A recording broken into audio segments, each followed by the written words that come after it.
All right, welcome back. So we ended our last explainer with a huge question hanging in the air.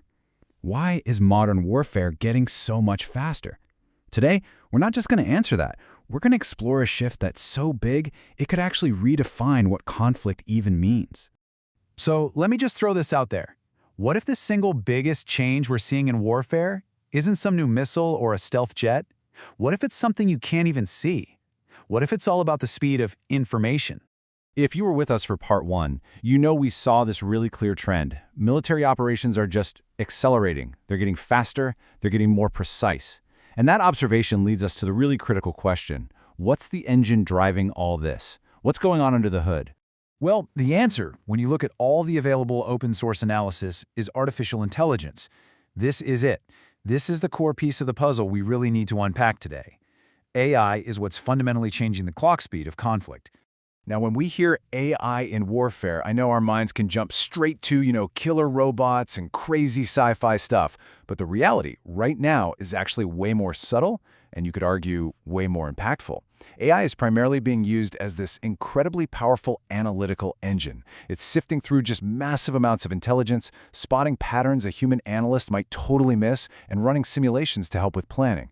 Think of it less as a weapon and more as an information processor on a scale we've just never seen before. So to really get why this is such a big deal, we need to talk about something called the human decision cycle.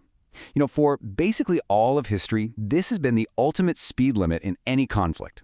A commander has to see what's happening, figure out what it means, decide what to do, and then act.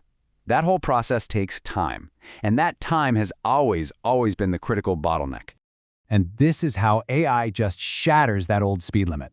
So in that observe phase, AI can take in just enormous, simultaneous streams of data. We're talking everything from satellite photos to communications. Then it helps us understand by flagging the critical patterns that might otherwise get lost in all that noise.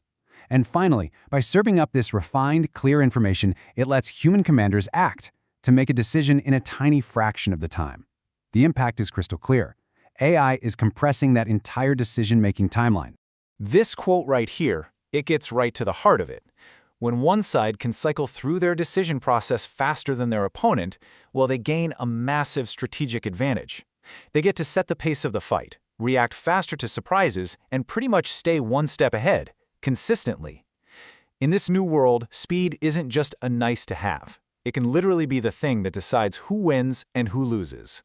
So, if the fundamental timeline of conflict has been permanently squashed, what does that actually mean for us? The implications are just staggering. This isn't just about doing the same old warfare but faster. No, this suggests we are walking into a totally new era of conflict, with rules that are being written as we speak. And that brings us to a much deeper and, honestly, a much more unsettling question. If this acceleration just keeps going, we could hit a point where events are unfolding faster than any human can meaningfully follow.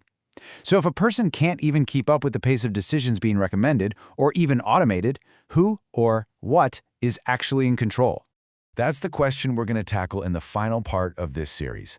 We're going to look at the risks, the really tough ethical questions, and the huge challenge of keeping meaningful human control in an age of machine speed war. You're not going to want to miss that.